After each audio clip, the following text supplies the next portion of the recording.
My name's Nick Sanders, 42 years old, former federal investigator specializing in property crimes, land fraud, contract manipulation. 15 years digging through lies. 15 years watching petty bureaucrats twist the law like saltwater taffy. I didn't retire because I couldn't handle the work. I retired because I couldn't handle the politics. So I cashed out early, grabbed my wife Jess and our 12-year-old daughter Maddie, and headed west to 6 acres of quiet desert earth just outside Desert Palms Estates, Arizona. The house was perfect. Thick adobe walls, weathered terracotta roof, detached garage big enough to turn into a workshop for restoring classic cars, and best of all, no HOA. Desert Palms sat next door, but my parcel sat completely outside their authority.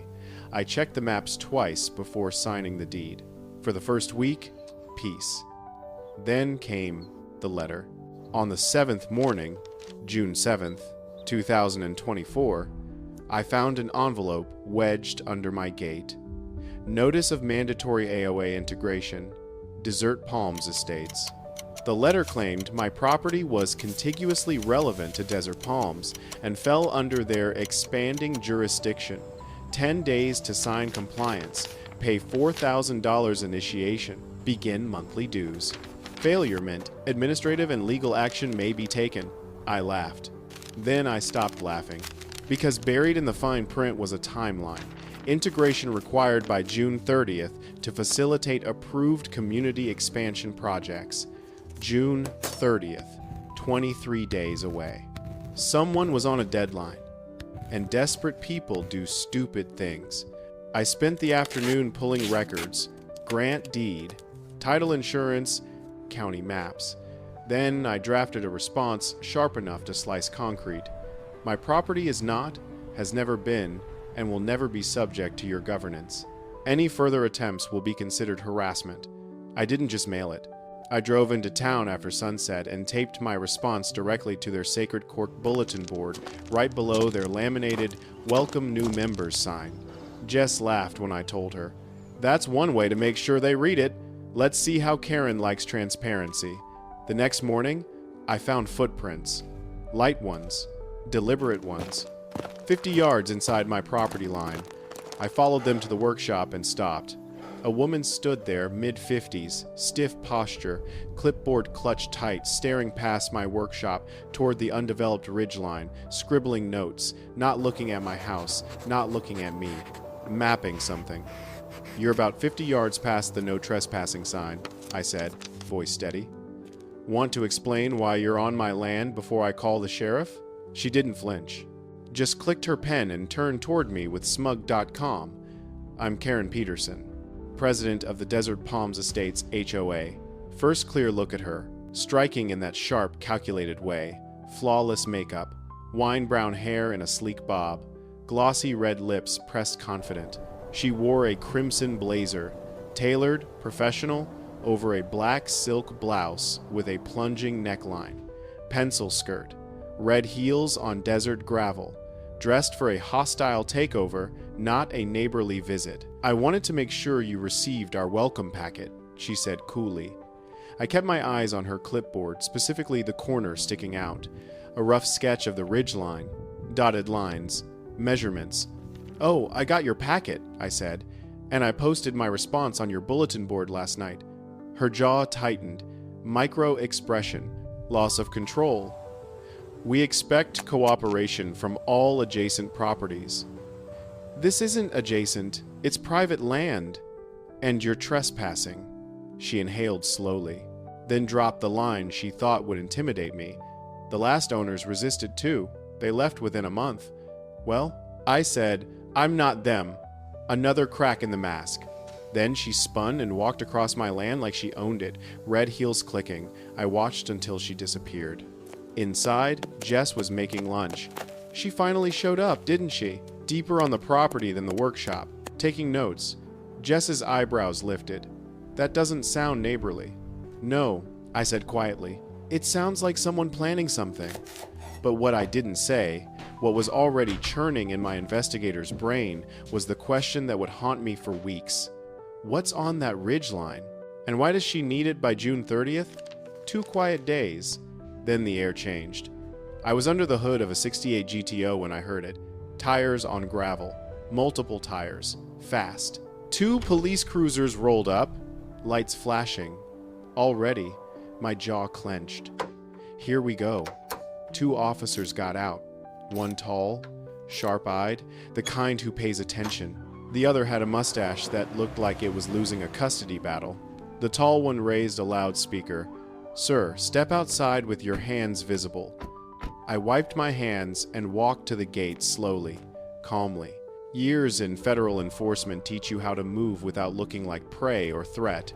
"Officers, this is my property. How can I help you?" Mustache cleared his throat. "Sir, are you the one occupying this residence?" "Occupying? I own it." The tall one checked his tablet. "We received a call. Possible squatting. Unauthorized entry. Caller claims the real homeowner moved out months ago." I couldn't help a dry laugh. "Let me guess. Wine brown hair. Sunglasses at sunrise. Stiff posture. Voice like a broken smoke detector." Mustache tried not to smile. Tall one failed entirely. "That does match the caller," he admitted. "Her name's Karen Peterson, and she's been trespassing on my property." Inside my office, I laid out documentation, like a dealer with a winning hand. Grant deed, title insurance, official maps, GIS printouts with boundaries highlighted. The tall officer nodded. "Everything checks out. Next time someone calls claiming I'm a squatter, you can save yourselves a trip." Mustache coughed awkwardly. "Sorry about this, sir." Caller described it as urgent. "Your caller wandered 50 yards past my no trespassing sign yesterday. That's on my security footage." I pulled up the clip of Karen, arms crossed, face twisted. The tall one extended his hand. "Mr. Sanders, I'm Officer Riley. We'll make a note. This is clearly civil. Using 911 to enforce HOA fantasies isn't civil. It's harassment." Riley gave a slow nod. As I walked them back, that scratching feeling hit my neck. I turned. Karen standing across the road with 2 HOA disciples, arms crossed, still in that crimson blazer, red heels catching sunlight. Riley and Mustache noticed her. Riley exhaled, annoyed. Mustache rolled his eyes. Karen raised her chin, red lips curving cold. "This isn't over, Mr. Sanders. Compliance is inevitable." I stepped to the gate. "What's inevitable is you learning where your jurisdiction ends, and it ends on the other side of that road." Karen stiffened, then spun and marched off, that crimson blazer disappearing like a fading flare.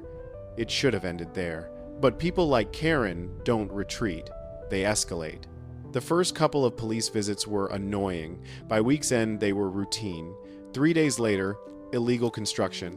I showed permits. They apologized. 2 days after, noise violation. At 3 p.m., with nothing louder than wind, they apologized. Another visit. Possible weapon threat. I held up the ratchet. "This is a wrench. Kill count. 0. One cop laughed. Behind them, Karen. Arms crossed. Red lips curled like she'd won a prize. She was getting bolder. When Riley returned days later, he showed up with exhaustion. "Mr. Sanders," he sighed. "What am I accused of today? Destroying HOA morale? Suspicious adult male behind the workshop. Caller says he might be trespassing on your property. Jess stepped onto the porch. That would be my husband. Who lives here?" Riley's lip twitched. After the walkthrough, he lowered his voice. "Someone's abusing the emergency line." I tilted my head toward Desert Palms. "You mean the one staring at us right now?" Riley turned. Karen stood there, sunglasses, clipboard, crimson blazer, immaculate in the heat. He didn't hide his irritation. Yeah, her. Then the calls got ridiculous. Illegal trench. Suspicious burning. Unauthorized structures. Possible unlicensed animals. We didn't have animals. Riley pulled up again one evening, stepping out before his cruiser stopped. "Mr. Sanders, you threatening a cactus? Harboring a rogue tumbleweed?" I barked a laugh. "Only a matter of time." He shook his head. "No one else wanted the call." He leaned in. "These false reports, they're not random. Someone's trying to create a narrative. That word, narrative, like someone building a case, brick by brick, ready to drop it when the time felt right. Someone who needed me to look like a danger. Karen wasn't chaotic. She was calculating.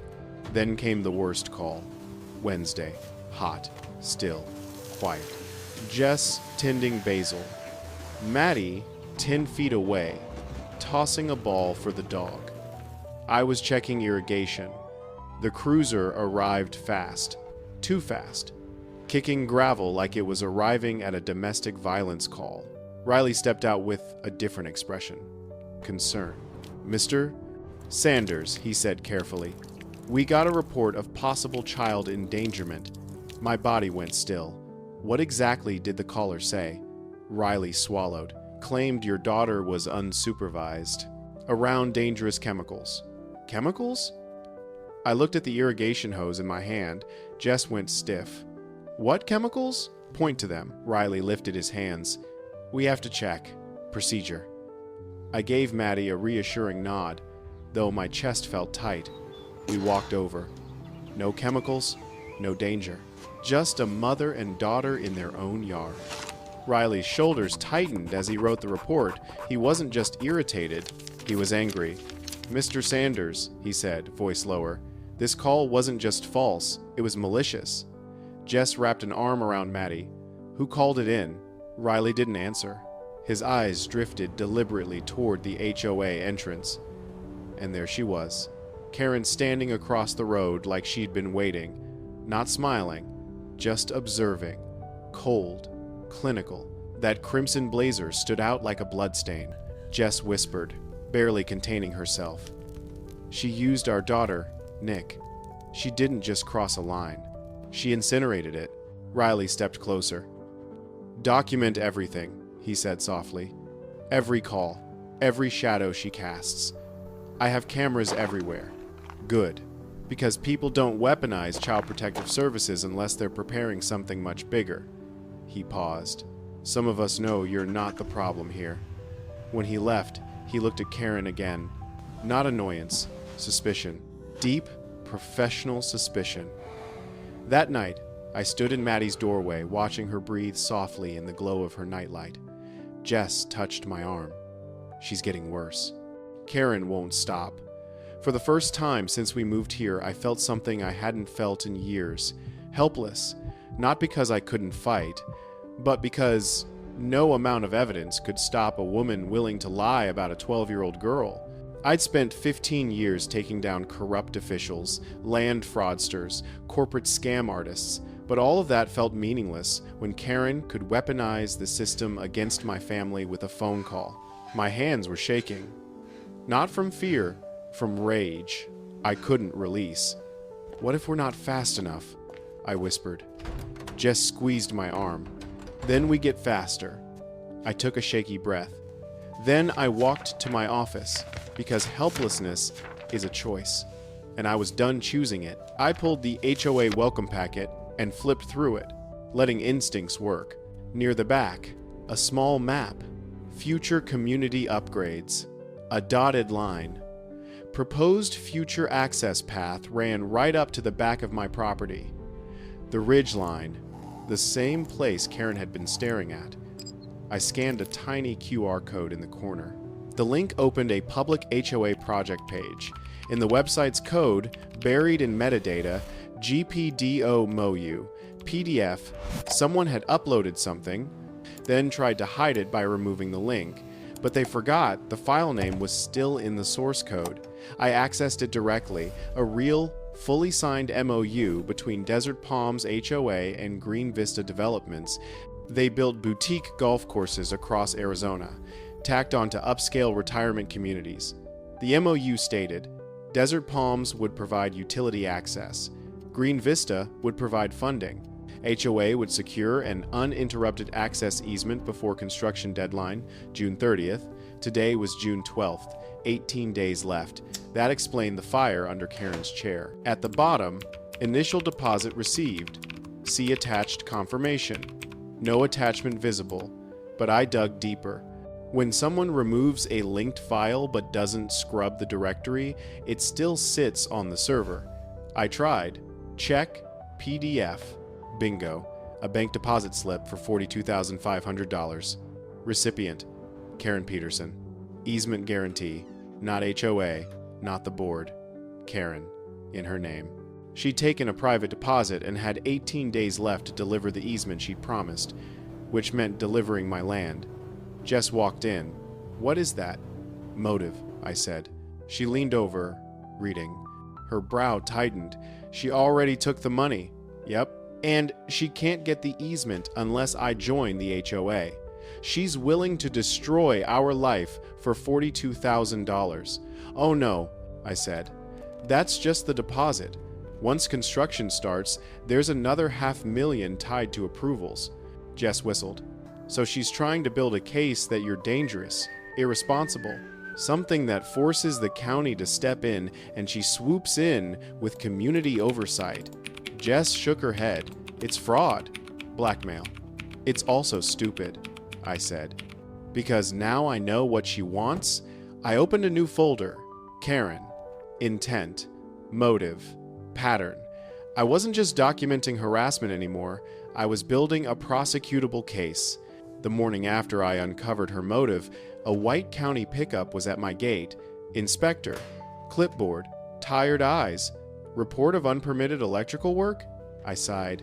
Anonymous complaint? He didn't need to answer. I showed him everything. Breakers, permits, invoices. He checked, nodded, apologized. By noon, 2 more trucks. Fire inspector. Zoning compliance. Noise control. 5 clipboards. Same phrase. We received a complaint. 7 inspections in 6 hours. Jess leaned on the porch rail. She's trying to break us. She's out of time. Around 3-4 HOA board members marched to my gate Karen Center, still in that crimson blazer, red heels, wine brown hair, perfect. "We're here for a community safety inspection." I rested hands on the gate. "No." Her chin jerked up, red lips pressing thin.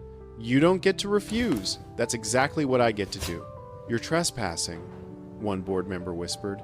"This area is," I pointed at him. "Finish that sentence, and you'll explain it to a deputy under oath." He shut up. Karen's jaw tightened. "This isn't over." "I know," I said. "June 30th is coming fast." Her eyes widened. Just a flash. Then she spun, marched off, crimson blazer disappearing like a retreating flag. She'd lost the day, but the night was different. Right after sunset, my phone buzzed. Motion alert. East fence. Camera 2. Static. Camera 3. Blackout. 3 cameras down in 10 seconds. Deliberate. "Stay inside," I told Jess. I stepped out, moving slow, keeping the shadows. Low engine rumbling beyond my property line. 2 silhouettes near the fence, not smooth, not confident. They rolled a barrel off a tailgate, heavy, hollow thud. The second guy hissed, "Quiet." "I'm trying," Dave whispered back, panicked. The HOA polo he wore glowed under moonlight like a beacon.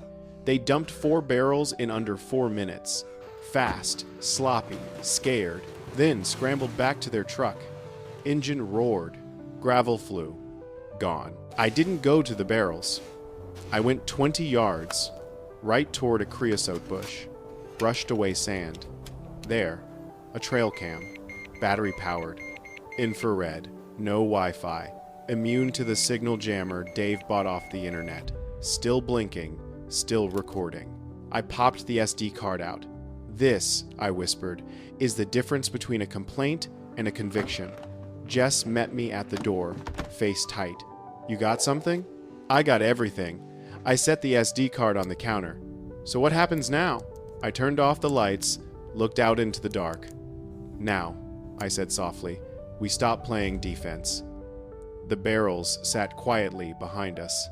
But the real bomb was in my hand, a tiny SD card holding night vision footage of Dave committing a felony.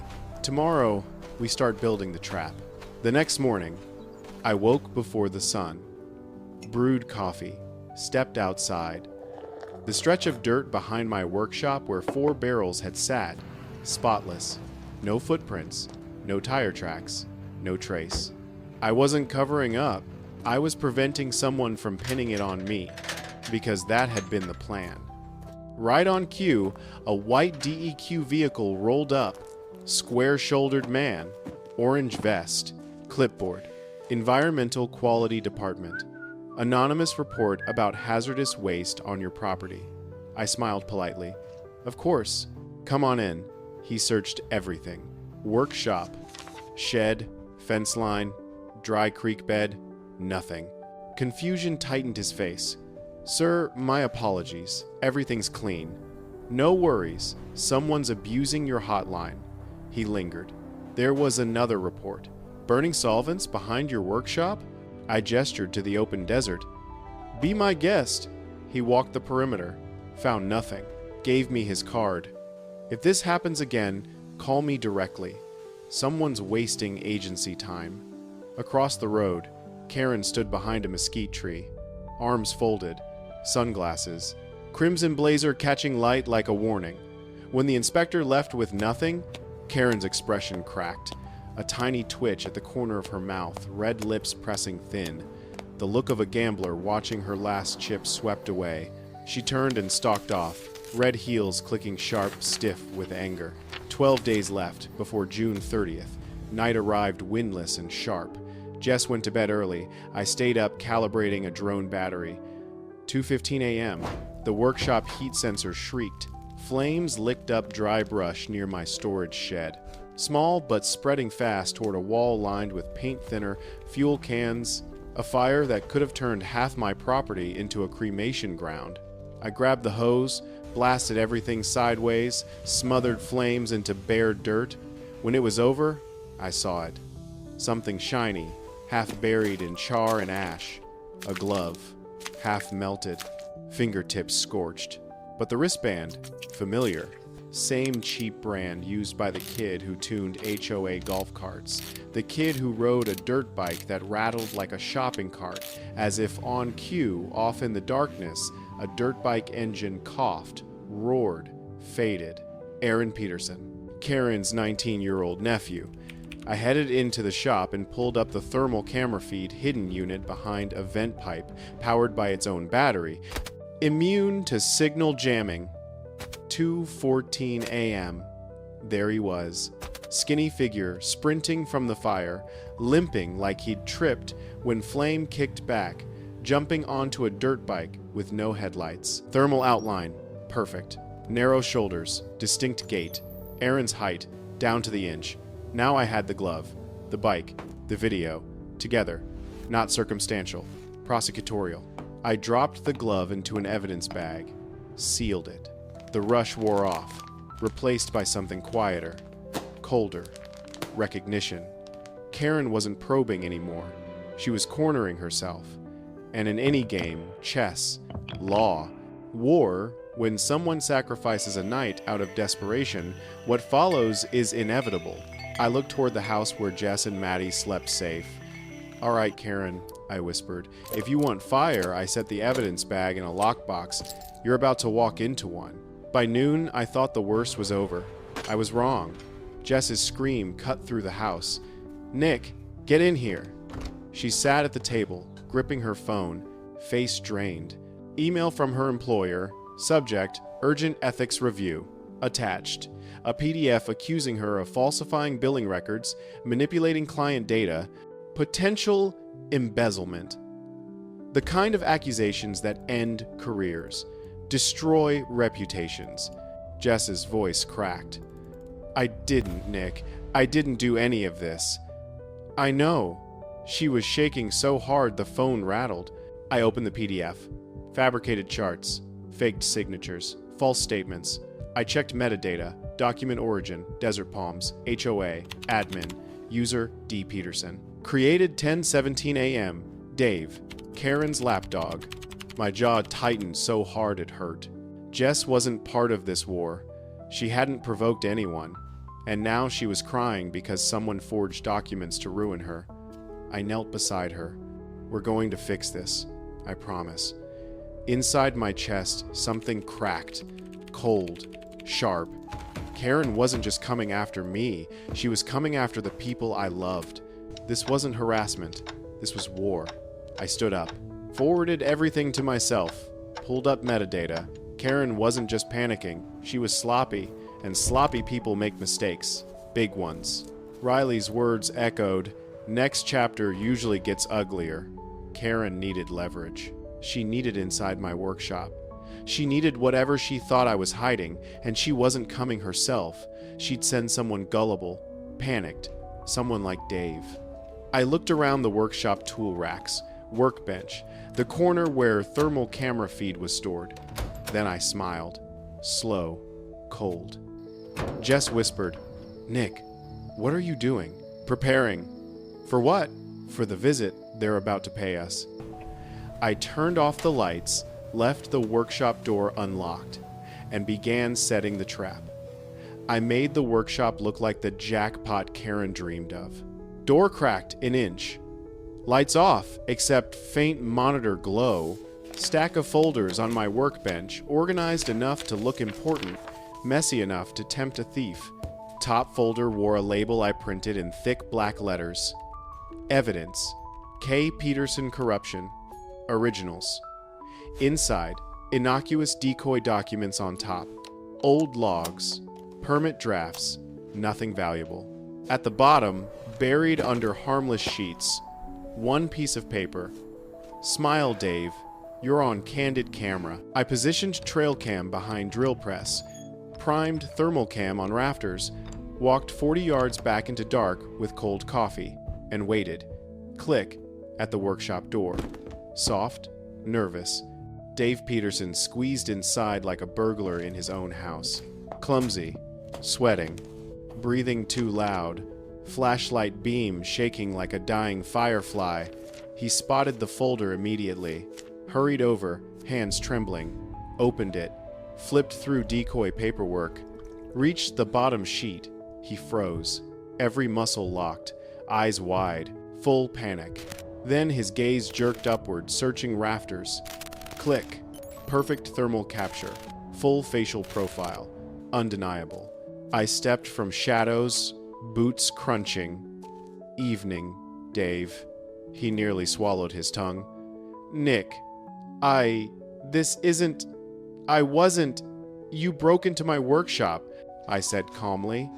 On camera, intent to steal evidence. He backed away, stumbled against my workbench. Sockets and wrenches rolled. "I wasn't going to steal anything. Karen just," she said. "She said what?"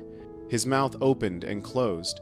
"She said you took documents from the HOA, that she needed them back, that if I didn't help, she'd blame everything on me."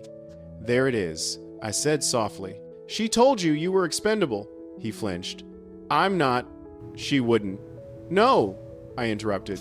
"You're helping her keep her scam alive. And you're the perfect fall guy, because you're too scared to say no." He was sweating so hard his shirt stuck. I walked closer. "You want to know something, Dave?" Silence. "That folder you're holding, the top papers are fake decoys. The bottom sheet, that one is just for you." He looked down. The incriminating sheet was crumpled in his fist. Proof he'd read it. Proof he'd panicked. Proof he'd hide it. Then buzz. Dave's phone lit up in his pocket. He jerked, fumbled for it with shaking hands. The screen glowed. Karen. Incoming call. His eyes went wide. He looked at me, terrified. "Don't answer it," I said quietly. But Dave's thumb hovered over the screen. Torn. Panicked. The phone kept ringing. "She's checking on you," I said. "Right now. Because she doesn't trust you to finish the job." Dave's voice cracked. "If I don't answer, she'll know something's wrong. If you do answer," I said, stepping closer, "you'll tell her everything's fine. You got what she wanted. And tomorrow morning, when the sheriff arrives, she'll be completely unprepared." The phone stopped ringing. Voicemail. Dave stared at it like it was a live grenade. Then, ding. Text message. Dave's hands shook as he read it aloud, voice breaking. "Did you get them? Respond now, or I'm coming over." My eyes narrowed. She's panicking. She knows she's running out of time. Dave looked up at me, tears in his eyes. "What do I do?" I leaned in. "You text her back. Got them. Coming now. Then you walk out of here, drive to her house, hand her that useless folder, and tomorrow morning when the sheriff shows up, you tell them everything. Because you're the one caught on camera committing a felony. Not Karen. Not Aaron. You. His knees buckled. Or, I said quietly, you can refuse, and I'll send this footage to the DA tonight. Your choice. Dave's hands shook so badly he could barely type, but he typed, "Got him. Coming now. Sent." Then he looked at me, broken. What if she finds out? She won't, I said. Not until it's too late. Dave grabbed the folder, clutched it like a lifeline, and stumbled toward the door. He paused at the threshold. "I'm sorry," he whispered. "Don't apologize to me," I said. "Apologize to the judge." He disappeared into the night. I stood there in the workshop, the crumpled note still on the floor, Dave's panicked breathing still echoing in my ears. Jess appeared in the doorway. "Did it work?" "Perfectly," I said. "And now she thinks she won. How long until the sheriff arrives?" I checked my watch. "About 8 hours. Think she'll sleep well tonight?" I smiled. Cold. Final. Not after tomorrow. She won't. I woke at 3 a.m. The silence before something breaks. Brewed coffee. Locked myself in the office. Powered up the workstation. Opened a new encrypted folder. DPHA. Fraud. Prosecution. Package. Started dragging files. Exhibit A. Environmental dumping. Trail cam footage. Dave tipping barrels. 6 a.m. faces clear. Exhibit B. Arson attempt. Thermal cam. Aaron sprinting from fire. Dirt bike. Glove recovered. Exhibit C. Unauthorized entry. 2-angle video. Dave breaking in. Dave panicking. Dave confessing. Exhibit D. Financial fraud. Forged HOA amendment. $42,500. Check Karen cashed. Easement guarantee. Exhibit E. Harassment pattern. Fake complaints. All anonymous. All from HOA IP block. Exhibit F. Defamation. Forged letter against Jess. PDF metadata. Karen's office computer. 6 exhibits. 6 nails for Karen's coffin. Compressed. Encrypted. Drafted email. 2. districtattorney.gov. Environmental crimes. Fire investigation. Sheriff intelligence. Subject. Urgent. Multiple felonies. Desert Palms. HOA. RICO pattern. Body. Full evidence package attached. Includes dumping, arson, forgery, harassment, witness intimidation, attempted destruction of evidence, request immediate action. Hit send. 37 seconds later. Asset received. Units mobilizing at first light. I let out a long breath. Done. No arguing. No shouting. No more midnight sabotage. The machine was turning now. Bigger than Karen. Bigger than Desert Palms. I stepped onto my porch with coffee. The HOA office across the street. Silent, dark, peaceful. Karen was asleep, probably dreaming she'd won, dreaming Dave had saved her. She had no idea that sunrise would bring cruisers, detectives, a warrant with her name. She had no idea the walls were closing. She had no idea that by noon, she'd be in handcuffs and I'd be standing here, coffee in hand, watching the show. Desert sky still purple when I stepped outside. 6:41 a.m. Cool. Quiet. The HOA pavilion sat across the road, beige and bland. Karen's white Mercedes parked crooked. I took a seat on my porch. Didn't wait long. 7:02 a.m. Headlights crested the far end of Desert Palms Drive. Black SUVs. County issue. Investigations. 2 more cruisers behind. 1 marked, 1 unmarked. They moved slowly. Not with hurry, but certainty. Like a tide coming in. Unstoppable. I took another sip.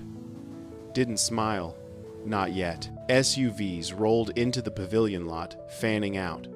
Doors opened in sync. Officers stepped out with clipboards, warrant packets, that particular confidence.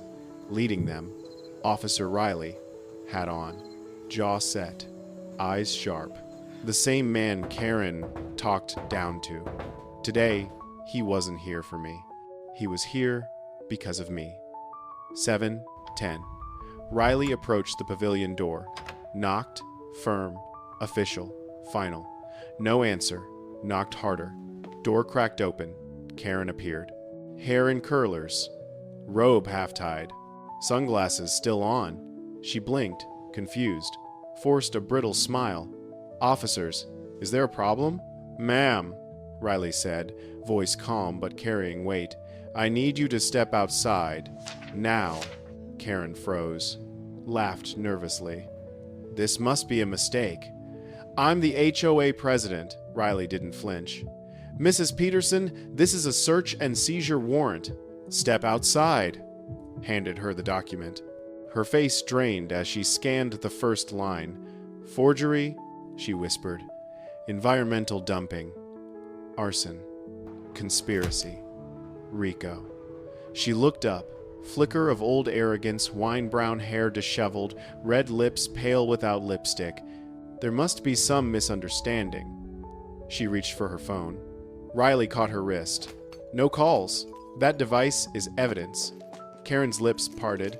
Sunglasses slid down. For the first time since I'd met her, she looked small, scared. "Wait, hold on." Riley turned her around. "Karen Peterson, you are under arrest for multiple felony counts." He kept reading. And reading. Her knees wobbled. Another officer steadied her as Riley snapped cuffs on. Metallic click echoed like a punctuation mark. Jess stepped beside me, rubbing her eyes. "It's happening. It's happening." Neighbors emerged in robes. Phones out. Whispers rippling. Some shocked. Some relieved. Some satisfied. Dave was there. Behind a lamppost, pale, trembling. Eyes locked on Karen, like watching a verdict on his own soul. Karen saw him, face twisted betrayal and disbelief. "You!" she screamed, trying to lunge. "You were supposed to." Riley held her steady. "Ma'am, stop." Karen's voice cracked. "This is his fault. His. He didn't." Riley replied clearly. "Ma'am, we have all the documents we need." Karen's mouth fell open. She looked toward my house, right at me. Our eyes met. Just for a second. She waited for me to smile, gloat, taunt. I didn't. I simply lifted my coffee mug in her direction, slight tilt, polite morning greeting. Then I turned and walked back inside. The most violent insult possible. Indifference. Behind me, she screamed my name. I didn't look back. By 7:38, Karen was in the back of a cruiser, tears streaking, sunglasses dangling. That crimson blazer rumpled and meaningless. 3 other board members in the second SUV, handcuffed, blank faces. Desert Palms HOA had collapsed. The raid continued for hours. Officers with boxes, hard drives, laptops, shredded documents. Riley supervised everything. Before he left, he glanced across the street, gave me a tiny nod. Silent thank you. I nodded back. He drove away. The street grew quiet. But Desert Palms would never be the same. Tomorrow, news would break. Next week, indictments. Next month, trials. And Karen Peterson, queen of pastel tyranny, would be in a cell, replaying the moment I lifted my coffee. The moment she realized she didn't lose to noise or force. She lost to someone who simply refused to bow. The morning after the raid, Desert Palms felt hollow. Same streets, same houses, but the noise was gone. The tension, the feeling someone was always watching. It was quiet. I walked to my gate, coffee in hand. Sun wasn't up yet, but the sky had that soft silver glow. Wind-rustled mesquite trees. No squad cars. No HOA vans. No Karen. For the first time in months, I could hear my own breathing. Jess stepped beside me, leaned her head on my shoulder. "It's over, isn't it?" "Yeah," I said. "It's over." But I wasn't going to let this fade quietly. That afternoon, I built something. A steel post, 12 feet tall, bolted by my gate. Weatherproof placard with a giant QR code big enough to scan from the street. Above, HOA, watch, public record archive. Below, scan for truth. A link to a website I built, HOAwatch.us. Every video, every report, every document, every timestamp, all posted as public records with citations, redactions, legal footers. Totally legal, totally public, totally devastating. By sunset, 7 people scanned it. By midnight, 32. By noon next day, over 100. Notes left at my gate. Thank you for standing up. We didn't know how deep it went. About damn time, Jess got her job reinstated plus written apology. They traced the forgery to Karen's printer. Maddie took her science fair project scale model of our property with camera placements to regionals. Judges loved it. And me? Most evenings I sat on the porch, same spot, cold drink, watching the desert shift colors as the sun dipped. Sometimes neighbors waved. Sometimes folks from other towns scanned the code. Sometimes I saw Dave in the distance, head down, humbled, quieter. But Karen never walked by. Last I heard, 14 years. Federal facility. No HOA meetings there. Good. One evening, Maddie asked, "Dad, why'd you build that QR thing? Isn't it over?" I put my arm around her, watched the sun sink. "It's over for us," I said, "but not for everyone. Sometimes the best way to fight bullies is to show people the playbook." She nodded, like she understood more than a kid should. As the porch lights came on and the desert cooled, and the quiet settled like a blanket, I felt something I hadn't felt since we moved here. Peace. Real peace. The kind you earn. The kind you defend. The kind you keep. I stood, walked to the edge of the porch, looked across the road at desert palms, silent now, finally free. And I said one thing. Quiet. Final. Just for me. Karen built a kingdom on lies. I just turned on the lights.